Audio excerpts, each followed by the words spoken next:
Good afternoon, everybody. Thank you for joining us for the next installment of our Reliability 101 and 201 webinar series. Today, we have our enforcement attorney, Mr. Kelly Landry, here to discuss navigating noncompliance resolution, a very important topic. Before we get started, we've got just a few things to go over. First, as always, which you can see up on your screen right now, is our antitrust admonition. I will spare you listening to me read the entire thing, but remind you that if you have any questions, to please contact our general counsel. We are at about the halfway point for this webinar series, but there's still plenty to go, including our 201s beginning next week. And then on the final week, we've got one session on Monday and then a double header on that Tuesday. So be sure to catch all of those wonderful sessions. Meanwhile, the rest of the ERO enterprise is not asleep at the wheel. They've got outreach activities of their own. NERC continues to offer their gas, wind, and solar template and application training. On June 27th, MRO is going to host their regional summer assessment webinar. And then on July 15th, there's going to be a technical talk with RF.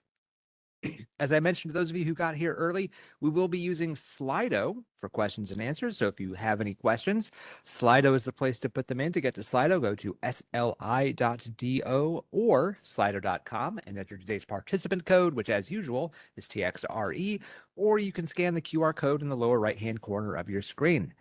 While y'all are getting signed into that, I will stop talking and turn it over to our presenter for the day, Kelly Landry. Take it away. Thank you, Thad. Appreciate it. Good afternoon, everyone. If you're on the West Coast, I guess good morning. Welcome, everyone.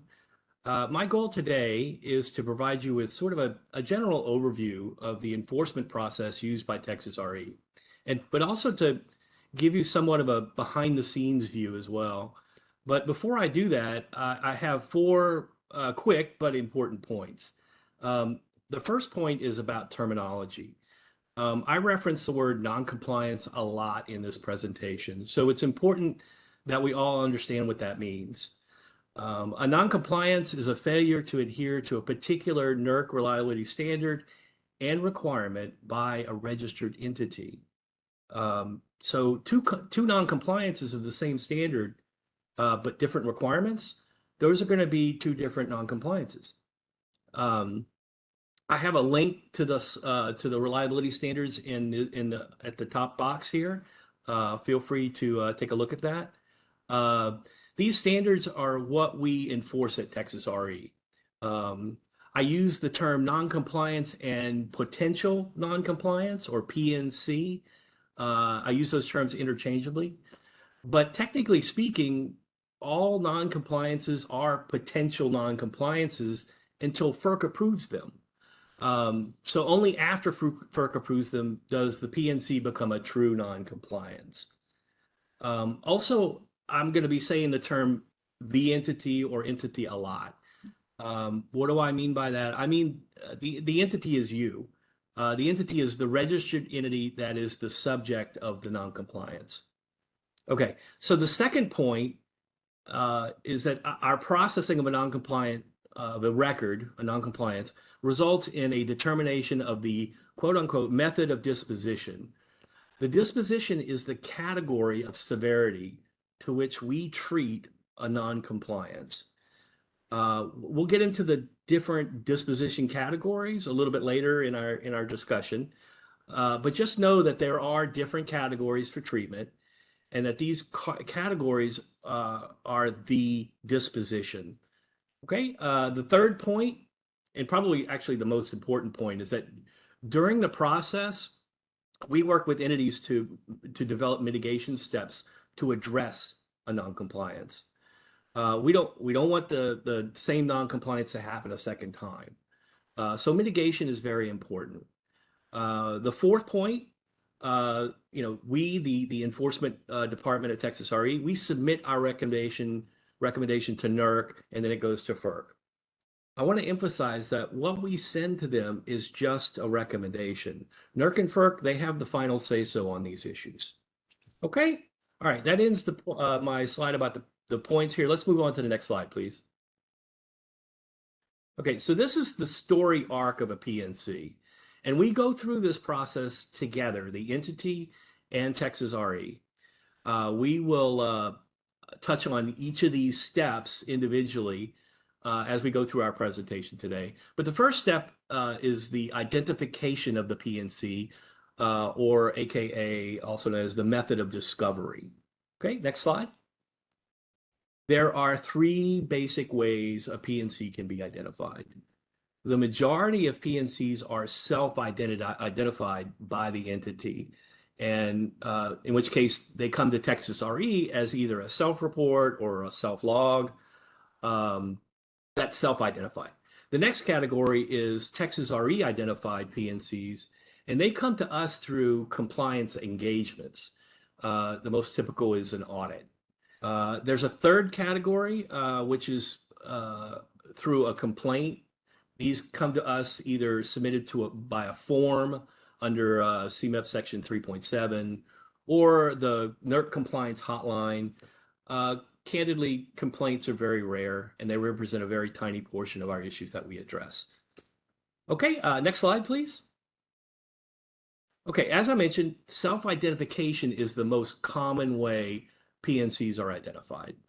So let's talk about self-reports and self-logs. The self-log program is a more streamlined way of processing minimal risk issues compared to the self-report process. Self-reports and self-logs, they're both submitted by the entity. However, in order to submit a self-log in lieu of a self-report, the entity, you, must be admitted into the self-log program. It's not just a categorization of the PNC being a self-log non-compliant, but also of you as an entity. These entities are actually in the self-log program. Okay, the primary difference between a self-log and a self-reported issue is that self-logged issues can only be minimal risk. This is partly because self-logged issues carry the presumption that they will be processed as a compliance exception, as a CE. This is the lowest form of severity of treatment of a non-compliance. Another benefit to self-logging your PNCs is that Texas RE is much less likely to send you an RFI. Again, the presumption is that these are minimal risk. Okay? Okay, so if an entity is in the self-log program and they've identified a moderate or a serious risk issue, then that must be self-reported. To reiterate, only minimal risk issues can be submitted to Texas RE via the self-log. Okay. One additional caveat: there is no guarantee that if an issue that's self-logged, that it will get processed as a minimal risk CE.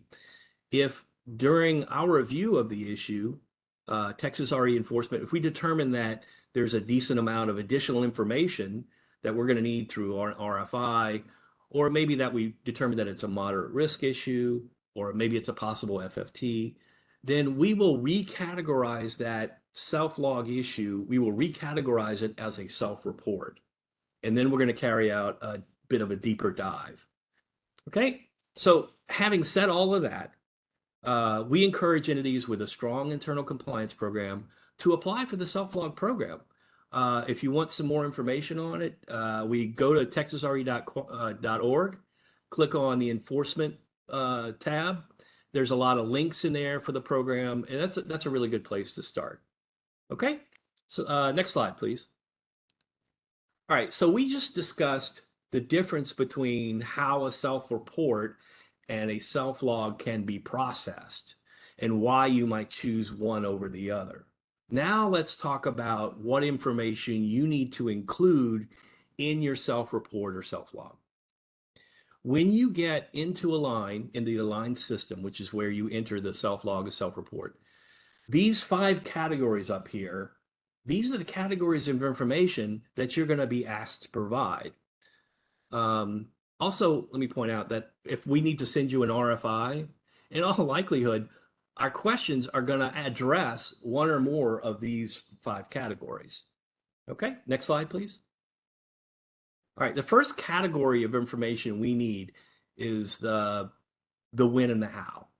We need to know how and when you discovered the issue, let me point this out. It's really good if I can report that detective controls within your internal compliance program led to the discovery of the noncompliance.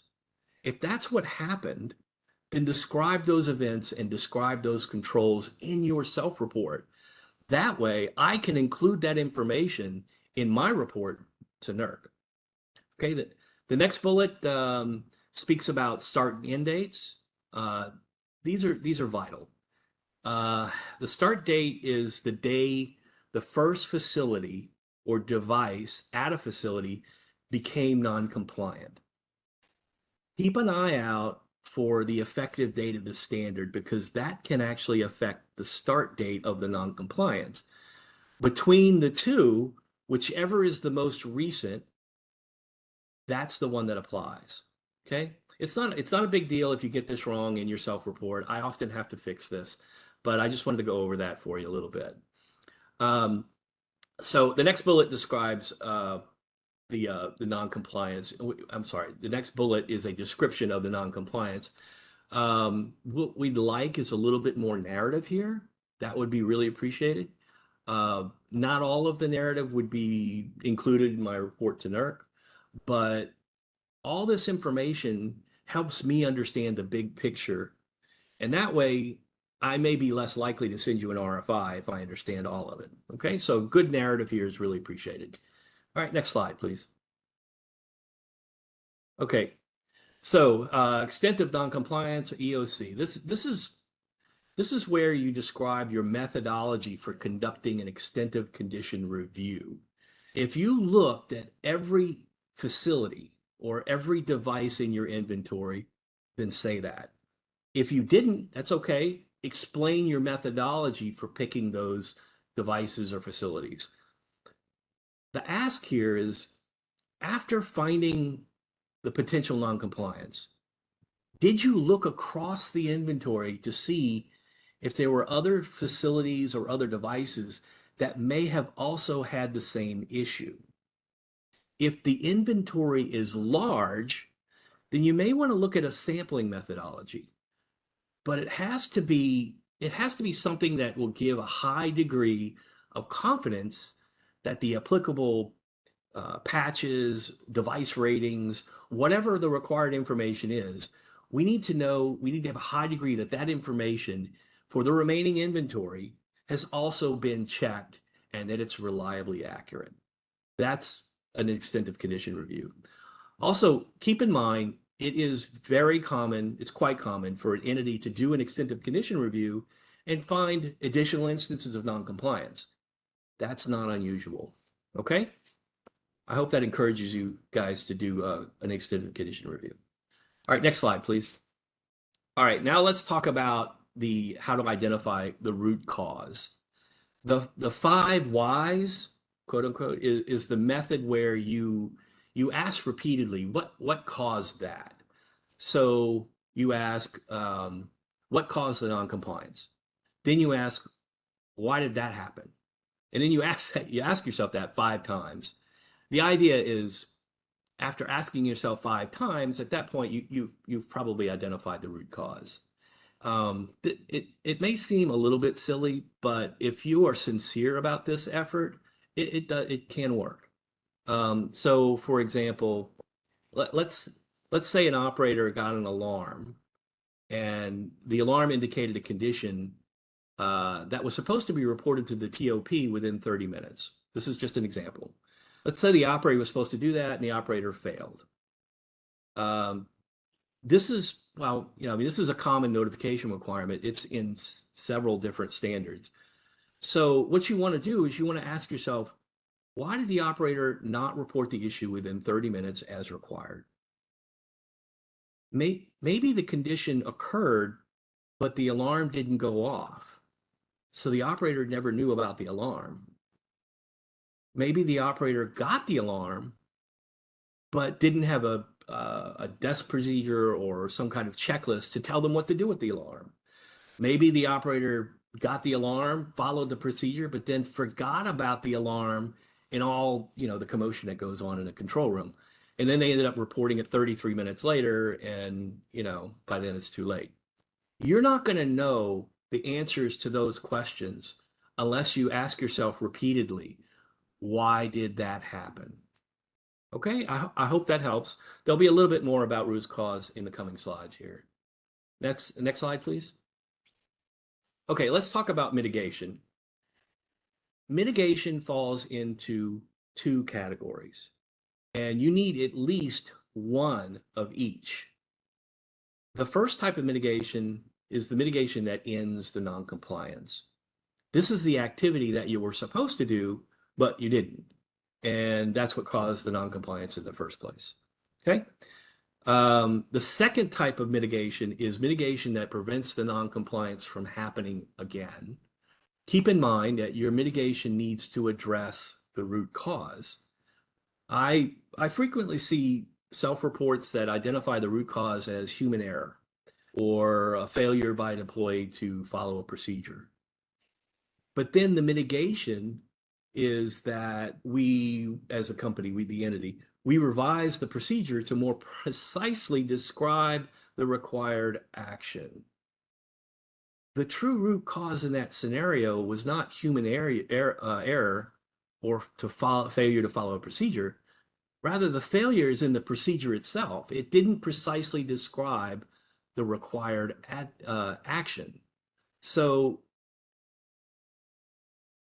one helpful tidbit here is that you can use the mitigation activity you develop to address the noncompliance to actually back in to the root cause. All right, I hope that's helpful. We also need to know the dates associated with these mitigation activities, the start date, the end date. If your mitigation activity is something that you're working on in the future, maybe it may take time to get all the employees training completed. That's fine. Just cite the expected completion date. Okay, next slide, please. All right, so the next step or the next stage in this preliminary is the preliminary screen process. Okay, let's talk about that. Next slide, please. What this is, the preliminary screen process, is that we're making sure there isn't anything fatal to your self-report or your self-log. Before we get started working on it in earnest, so we want to make sure there's nothing fatal to the self-report or the self-log before we actually start working on it. So what we're looking at is the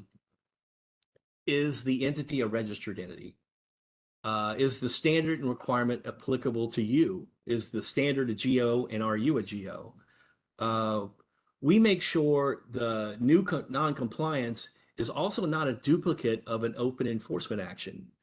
Meaning, what I mean by that is it's not just another instance of non-compliance of an issue that we're already processing, and maybe it just wasn't discovered during that extensive condition review. Okay, so, and I guess I want to emphasize this too. This is important. Duplicate means the exact same standard, same requirement, and same root cause. If it's a true duplicate, we will consolidate the newly discovered instance into the record that's already open. I hope you guys follow that. If you have a situation, you can talk to us. Send us an email, enforcement@texasre.org, or give us a call, and we can discuss that before you open a new record. Okay, let's move on. Next slide, please. All right, initial review. This is our next step here. Okay, next slide. Okay, this is actually sort of this is an internal process. We're not going to be at this stage reaching out and consulting with you. This is kind of a triage. We do an initial assessment of the risk. We look at the disposition track. We look at maybe there's some gaps in the evidence record, and we identify maybe some potential questions for RFIs. But most importantly, what we're doing at this step is we're looking for issues that stand out as a high priority. These are going to be the moderate and serious risk issues, and our goal is to get those worked on immediately. Obviously, this is a risk-based assessment, so Okay, so that's the initial review. I don't want to spend a whole lot of time on that because it's, behind the scenes stuff. But I did want to let you know about it. All right, so next slide, please. Okay, so after the initial review, we move on to the validation stage. All right, next slide.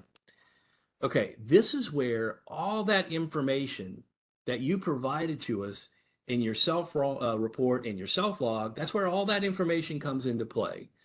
If we need more information, we'll send you an RFI. But the validation is the report that we submit to NERC and FERC. The spreadsheet that is posted to NERC's enforcement and mitigation website, with all the details of the noncompliance, that's all derived from our validation. For processing noncompliances, this document, the validation, this is our primary work product. As you can see from these bullets, the information that we're asking for, they're mirrored in the self-report in the self-log. So the information we provided in FERC, it's all coming from the questions that we ask in the self-report, self-log. For a SNOP and a NOP, these higher categories of noncompliance, we collect the same information, but the report is much longer and it's going to be substantially more detailed. Okay, so let's move on here. Next slide, please.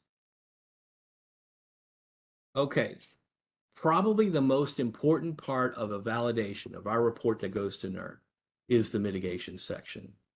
This tells NERC and FERC when and how the noncompliance ended and when and how the noncompliance will be prevented from happening again. Mitigation activity, this is just that. The things that an entity is doing to mitigate the noncompliance. On the other hand, a formal mitigation plan, it's just mitigation activity that has been formally documented in a plan. The difference between these two categories is that a formal mitigation plan has deadlines that must be strictly adhered to. Mitigation activities that are not part of a formal plan they're much more loosely tracked. I'm not going to get too deep into this, but I will just say that there are compliance or there are CMAP or compliance monitoring enforcement program processes that do require a formal mitigation plan, but I'm not going to get too deep into that. I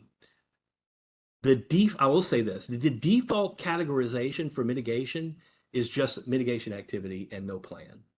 Okay. All right. Now, next slide, please. Okay. Disposition. This is a final item. It's more of a confirmation because all along when we're developing the report, the validation, we're evaluating the disposition of the noncompliance. We're kind of getting our head about where this should be. Next slide, please. Okay, essentially the disposition is the severity, like I think I said this before, but that's the severity with which we treat a noncompliance. The top three on this, in the top three boxes here, these are more streamlined and they're a lower severity disposition tracks. Whereas the bottom two, they have a lot more process involved and they could actually involve the monetary penalty. Okay, those are SNOP and NOP. Next slide, please. Let's start with a dismissal. This is the least severe disposition because it amounts to saying that there was not a noncompliance at all. This could happen because maybe we received maybe we got additional information or evidence, or maybe we read the difference differently from you, the submitter, and maybe we think it actually demonstrates compliance where there's no violation. Another circumstance where a dismissal would be appropriate is if the standard wasn't enforceable at the time. So this can happen when, let's say, the noncompliance started and ended before the effective date of the standard. I have I've had that happen many times. So in that case, the standard is not applicable because the standard was not in effect at the time of the noncompliance. Okay, when we when we issue a dismissal, any of data hold that might be on that associated with that record, it's lifted. You'll get a notice of completion, excuse me, notice of completion of enforcement action. You'll get that notice and then it's done. Okay, next slide. Okay, now let's look at CEs and FFTs. These categories, they're similar in that both are streamlined processes with no penalty. And all mitigation must be completed within 12 months of processing. That's the date that it gets submitted to FERC. Okay, so that's the similarities. Let's talk about the differences. Next slide, please. The primary difference between CEs and FFTs is that CEs are minimal risk only, whereas an FFT can be minimal risk or moderate risk. Okay, that's important to note. I'm going to try to slow down here. Also, CEs don't generally become part of an entity's compliance record, whereas an FFT, it will be part of the history, compliance history. Okay? All right, next slide, please. Okay, the remaining, excuse me, the remaining two disposition tracks are SNOP and NOP, spreadsheet notice of penalty and notice of penalty. A SNOP, SNOPs can be minimal or moderate risk. They can involve a penalty. But if a SNOP does involve a penalty, it's generally going to be lower than what you would expect for an NOP. And also the process for a SNOP is much more streamlined than what you would find for an NOP. Okay, that's the primary difference. So you might wonder, why would a minimal risk issue be processed as a SNOP or a NOP? Well, one reason might be that there might be a large volume of instances of noncompliance. Maybe the noncompliance period was really exceptionally long. The period lasted years and years and years. So the record could be, treated as a SNOP or a NOP, despite the fact that taken individually, the issues were minimal risk. So that's how that can happen. Okay, so all right, moving on. Serious risk issues are always processed as an NOP. Okay, that's I want to say that. Okay, so excuse me, I got a frog in my throat. These are the main factors that are considered when we look at whether to categorize something as a SNOP or a NOP. This might be pointing out the obvious, but situations where there was actual harm, you can count on those being treated as an NOP. Actual harm, what I mean by that is loss of load, instability in the bulk power system, uncontrolled separation, cascading blackouts, willful acts, gross negligence. These are all going to be categories of items that would be considered an NOP. Okay? All right, next slide, please. Okay, let's say there is, maybe you disagree with the conclusions. A registered entity, you have the right to request a hearing, and you can contest these three things. You can contest the very existence of the alleged noncompliance. Maybe you believe there wasn't one. You are free to ask for a hearing on that. The amount of the proposed penalty, maybe you think it's too much.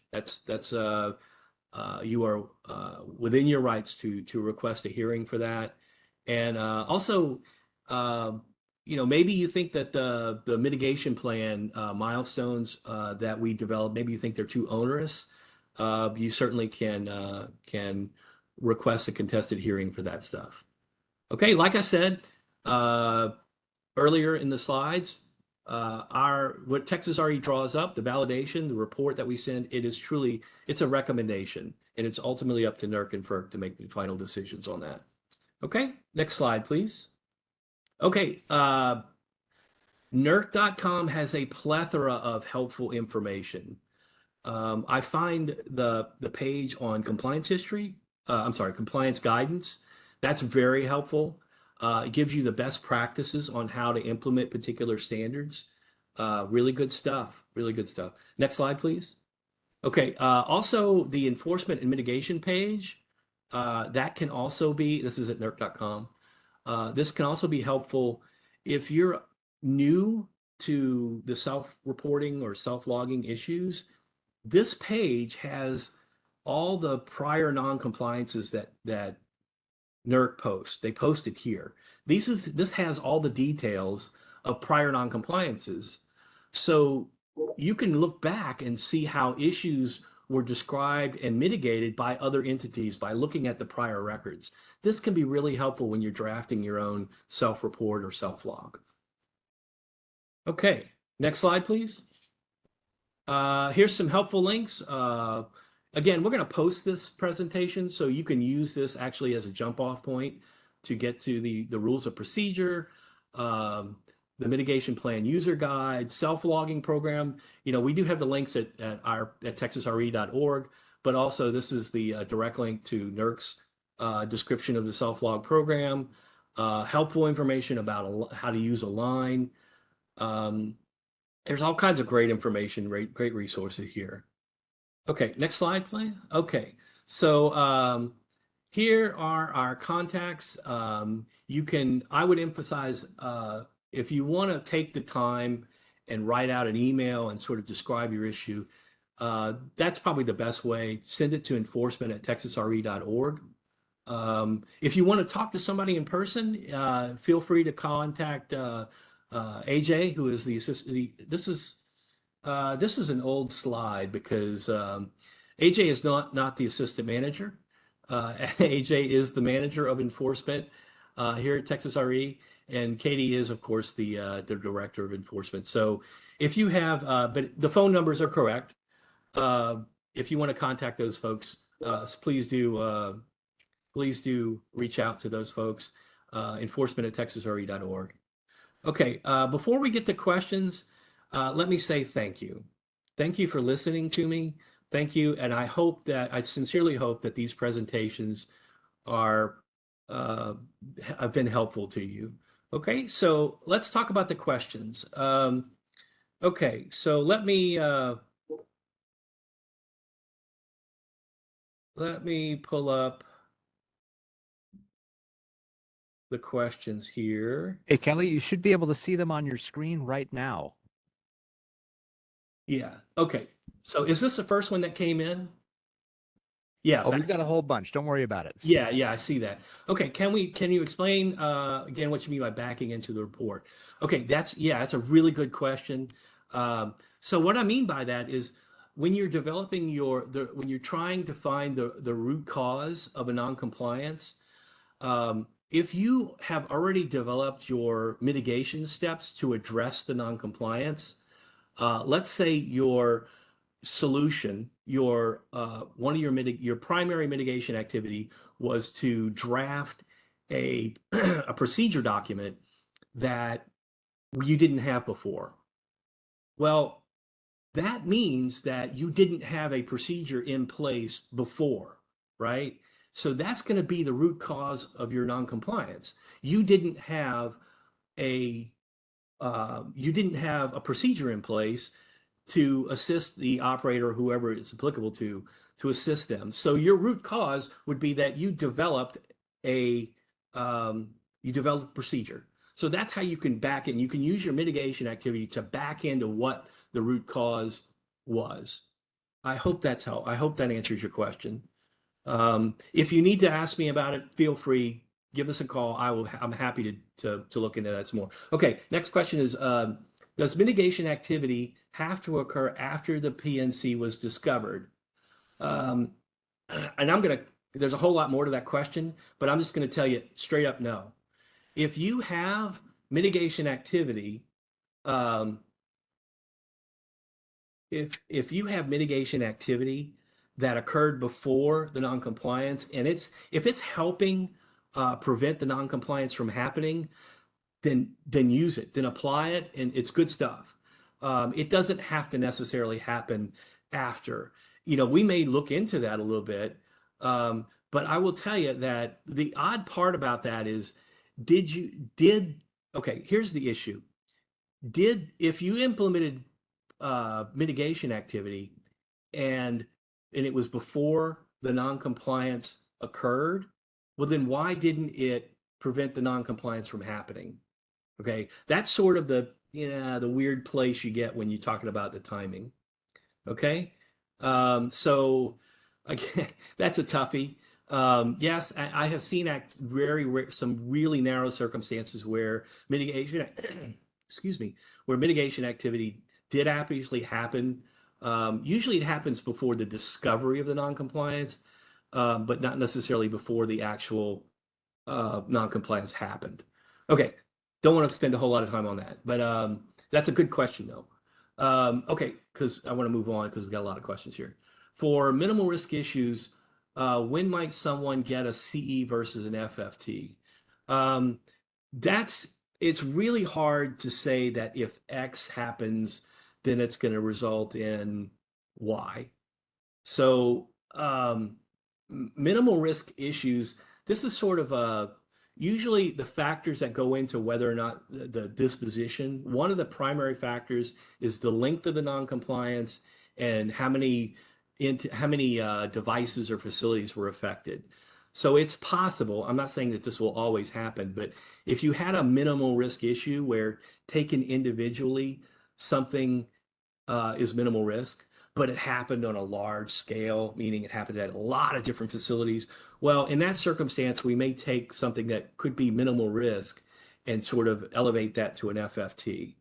Okay, I hope that's a good example. At least I hope that helps. Okay, next one. What does the spreadsheet for? Okay, if you look at NERC's um, website there, and you look at where all of these prior um, items are listed, all the prior non-compliances. When we send our reports to NERC and FERC, they get posted. Well, those are posted in a spreadsheet form, and you know, at least this is why I always thought they called it a spreadsheet. It's because it's posted in spreadsheet form. It's a more abbreviated version. If it's a NOP, it's not going to be posted in that form. It's going to be much more detailed. Um, and it also sort of describes the categories. It's not very descriptive. The term spreadsheet is not very descriptive in the sense that it does mean a lower category than NOP, but nevertheless, it does. It means that it's a lower category than NOP. Okay? So I hope that's helpful. All right, next question. Where can historical records of noncompliances be found? Okay, so Thad, can you back up a couple of slides here to slide 30?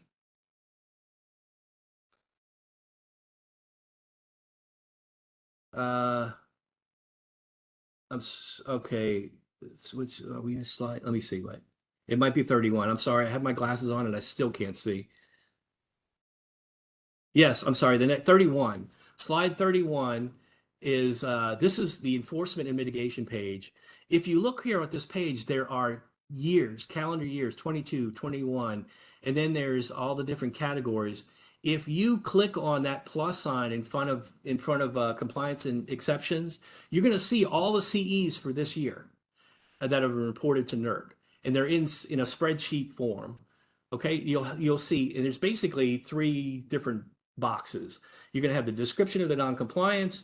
You're going to see all the mitigation activity. You're going to see I think you said the root cause information. All of that really good stuff is there. So that's where you go. Okay, I hope that answers that question. Okay, all right. Next question.